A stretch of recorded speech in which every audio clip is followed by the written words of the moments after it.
Buenas tardes. Mi nombre es Camilo Castro. El día de hoy les vengo a hablar sobre qué es un cuadro de mando. Principalmente el cuadro de mando se expuso o se presentó entre enero y febrero del año 1992 en la revista Harvard Business. En base se realizó ese trabajo a una compañía de semiconductores. Los autores de este cuadro de mando es David Norton y Robert. Em, Principalmente un cuadro de mando es una herramienta administrativa que permite enlazar las estrategias y los objetivos. Es principalmente eso el cuadro de mando. ¿En qué áreas se pueden aplicar?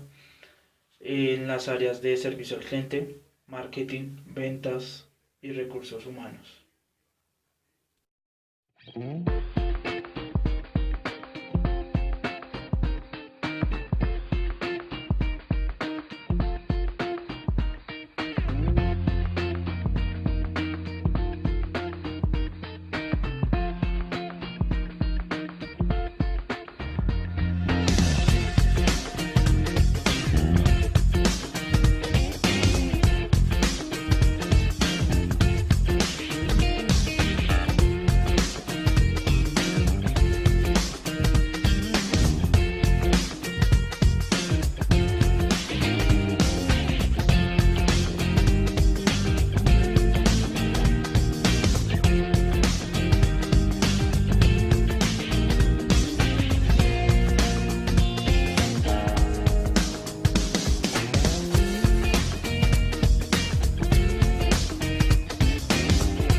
Bueno, el siguiente tema es análisis de las fuerzas competitivas de Porter. Es un concepto de negocio por medio, por medio del cual se maximizan los recursos y por ende se supera la competencia.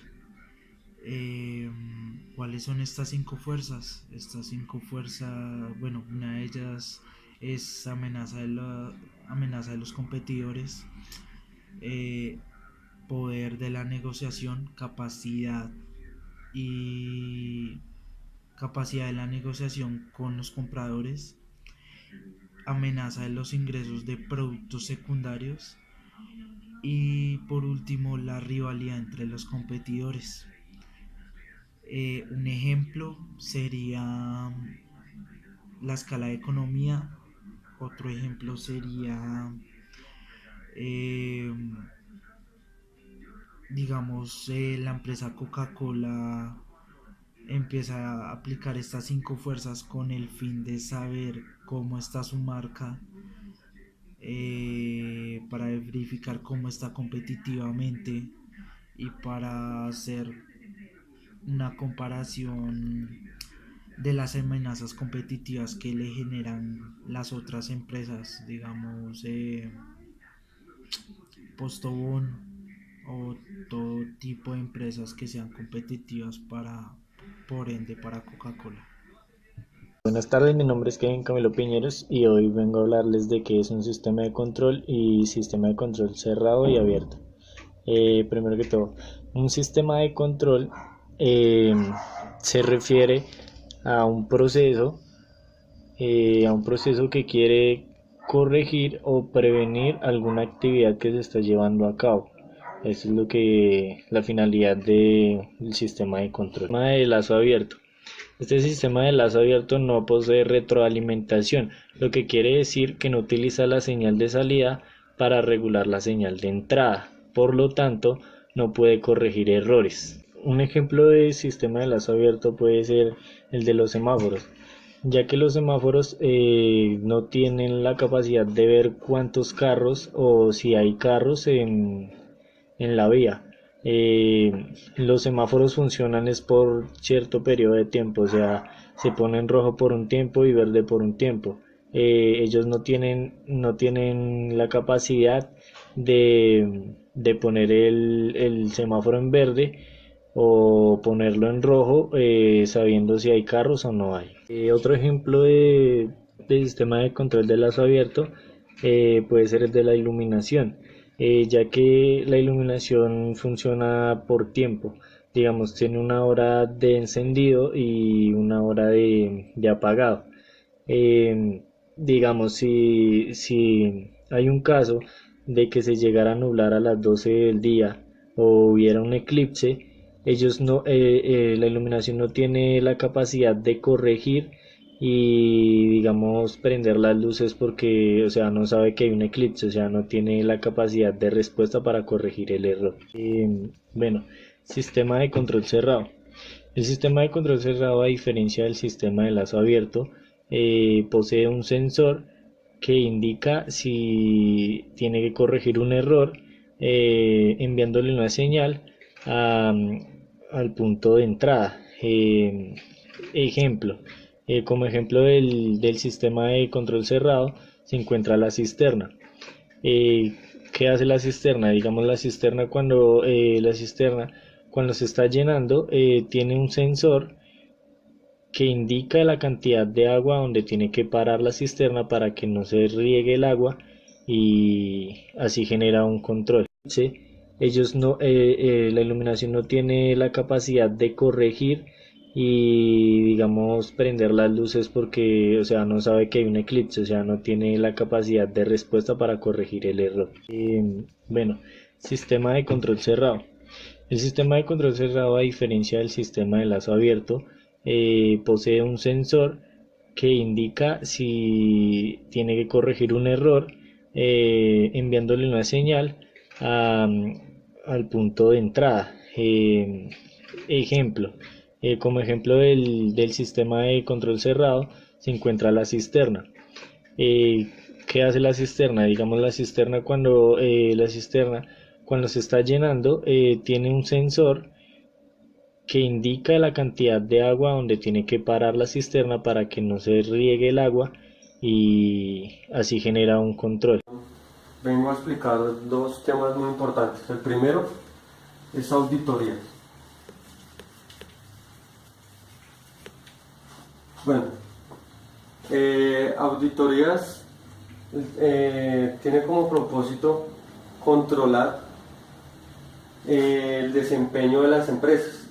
Básicamente, auditorías comenzó controlando el proceso de finanzas en una empresa. Venía X persona sin medir día, hora ni mes a controlar el proceso de finanzas y cómo el empleado desempeñaba este cargo. Básicamente en el proceso de logística encontré una palabra clave que es radiografía.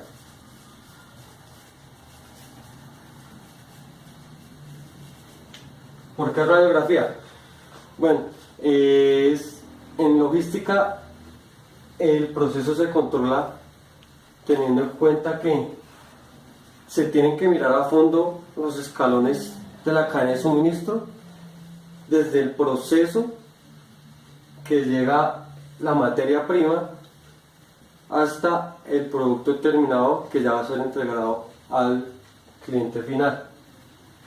Básicamente estos procesos ahorita en este momento en las organizaciones se controlan a través de auditorías que se pueden hacer semestrales, trimestrales o bueno, como desempeñe y tenga su plan la empresa. Básicamente estas auditorías van de la mano con los indicadores de desempeño o KPI. Un ejemplo de las auditorías podríamos decir el SENA, como lo repetía un docente, el SENA no podría vivir sin auditorías. Un ejemplo más a fondo o específico es la salida Bimbo. El SENA, antes de autorizar esta salida, tiene como base una auditoría para ayudar a presupuestar el transporte y para tomar una decisión con tiempo. Básicamente y en conclusión, decimos que las auditorías son muy importantes en una empresa porque no solo controlan y ayudan a mejorar estos procesos, sino que toman acciones correctivas que van de la mano con los indicadores de desempeño o los KPI. Este segundo tema también es muy importante, se llama clima organizacional.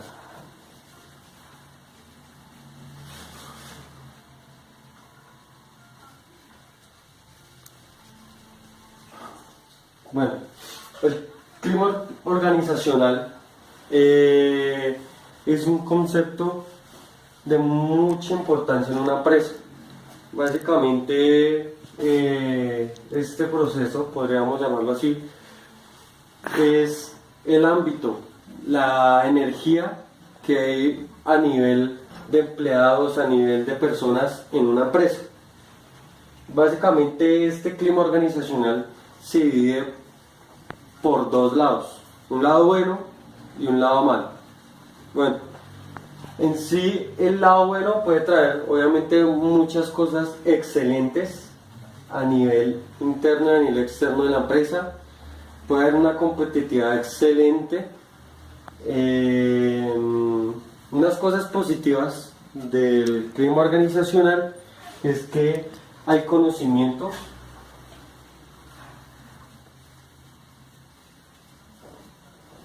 que hay habilidades,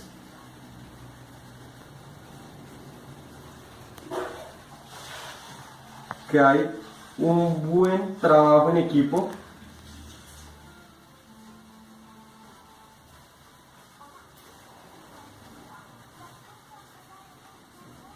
entre otras. Básicamente este proceso lleva a que si se hacen todos estos parámetros en un clima organizacional bueno, puede haber una mejor calidad laboral al momento de desempeñar. Siendo por parte negativa, me dirijo como con un ejemplo que sería que no se puede cambiar un empleado de la noche a la mañana hacia otra área.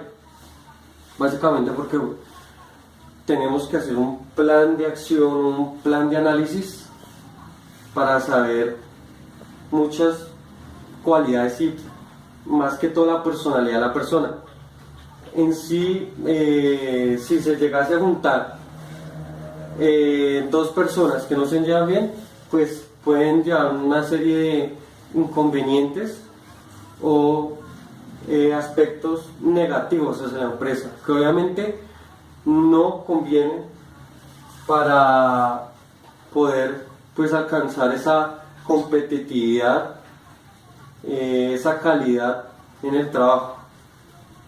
Bueno, los negativos, obviamente no hay trabajo en equipo.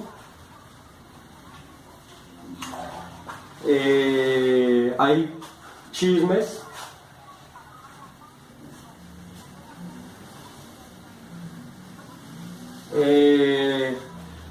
hasta ahí pueden haber comparaciones,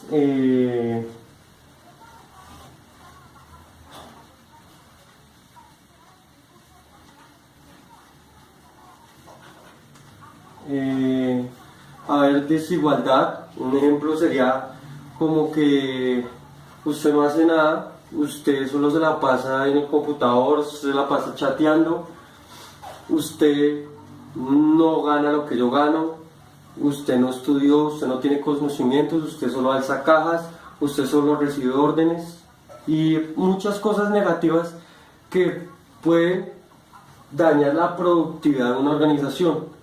Y este segundo tema también es muy importante porque ayuda, como decía, la competitividad, ante todo la productividad y muchas variables positivas que quiera alcanzar la empresa. Un ejemplo con el que discutíamos con un compañero mío es que, ¿qué haría usted si tuviera una persona de esas, una persona negativa, una persona tóxica en su trabajo? Eh, Hablábamos con ella y pues decía que la echaría. Obviamente recordemos que este clima organizacional tiene un proceso.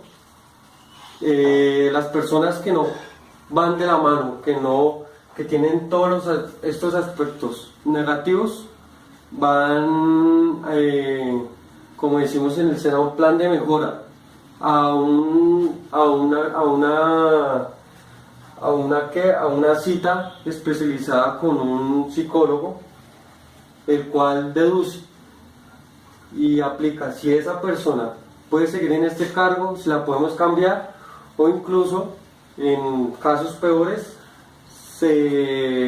coloquialmente, como decimos, echarla de la empresa. Entonces no es de la noche a la mañana echarla ni cambiar su puesto. Hay que mirar muy bien, con un análisis detallado, qué persona es la que queremos en nuestro equipo de trabajo, si nos pueda apoyar en conocimientos, en objetivos concretos para la productividad de la empresa.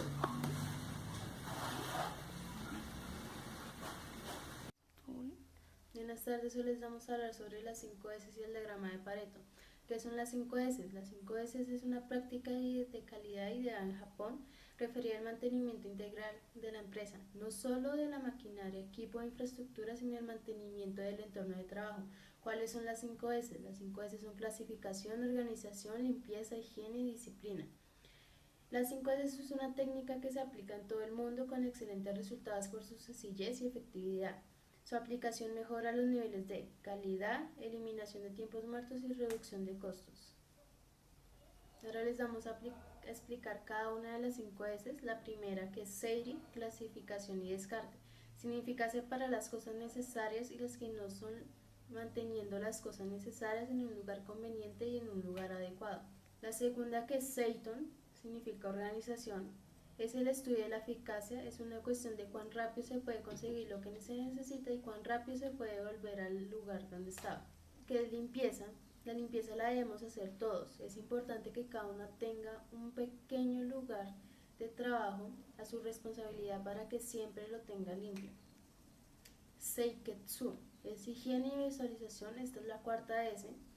Esta S envuelve ambos significados, higiene y visualización. La higiene es el mantenimiento de la limpieza de orden. Quien exige y hace calidad cuida mucho de la apariencia.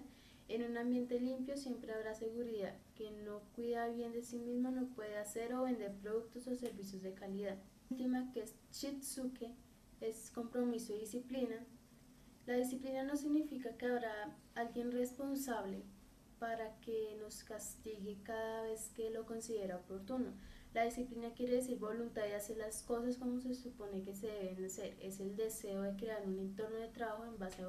Les vamos a explicar ahora qué es el diagrama de Pareto.